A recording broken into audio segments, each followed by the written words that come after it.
Mustafa is a young Arab Muslim who works as a car designer in a European country, and while he was inside a shopping supermarket, he saw a wheeled Muslim girl shopping, and after she finished taking her things, she went to the account box to pay for what she took, and the cashier at the cash register was of Arab origin and was wearing indecent clothes as well as putting a large amount of makeup on her face, and with great anger she started looking at the wheeled young woman with contemptuous glances, and the things that were the vengeful young woman brought and threw them on the floor to be put in bags provocatively, and the vengeful young woman keeps her calm, which made the employee grow angrier and take out her hatred and tell the vengeful young woman, "We here suffer a lot of problems, and one of the problems we suffer from is your niqab that you put on. And this country is not for worship or practicing religions, and you have to return to your country if you want to declare your religion and practice it."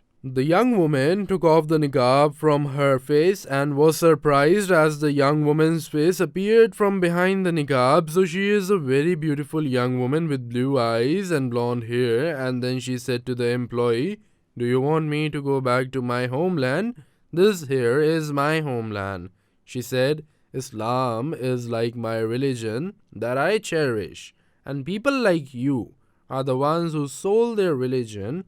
and we bought this religion." Then she got out, and Mustafa was in a daze from what he heard and saw, and he kept watching this wheeled girl until he reached her house, and there he learned from her father that his daughter's name was Martina, and she converted and changed her name to Fatma. So she told her father that he wanted to marry her, and also told him about his work, his country, and everything that mattered to the father and daughter. Days later, the girl agreed and got married and had 3 sons from her. After a while, the couple returned to Mustafa's Arab country, and when the children reached school age, their father searched for a private school with a good curriculum and told his wife about it. He was surprised that she strongly refused to enroll them in this school. She said in her language, "You and I are Muslims, and you know the Arabic language, and I do not understand Arabic except few words, but I know one thing, which is the Holy Quran is our constitution, our method, and the way of our consolation and progress. So why don't we take care of the Holy Quran first and then teach our children the rest of the other sciences? I want, first of all, to teach my children the Holy Quran memorization, intonation, recitation, and interpretation. This is my wish before I saw you, since I read the hadith of our Holy Prophet, peace be upon him. Read the Quran, for the one of the day of judgment it will come as an intercessor for his companions." He also said, "There will be people from my nation who drink the Quran like they'll drink milk, and make sure that the rest of the sciences will not miss them." The father rejected the idea on the pretext that his sons are still small children, but Fatma insisted on it with a strange insistence until Allah Almighty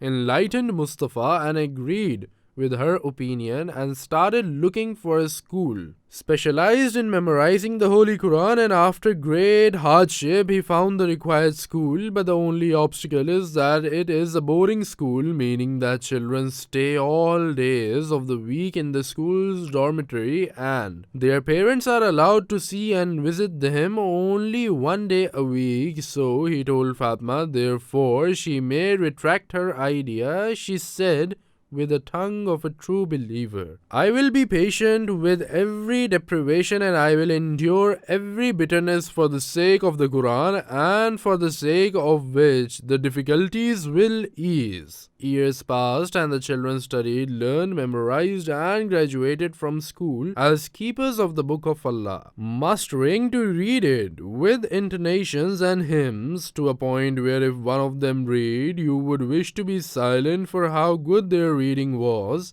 Mustafa smiled with joy and said, "Fatma,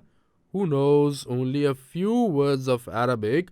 raised me to love the Quran and sacrifice everything for its sake, while it should have been me, the Arab Muslim, to raise her on that." ومن أحسن قولا ممن دعا إلى الله وعمل صالحا وقال إنني من المسلمين.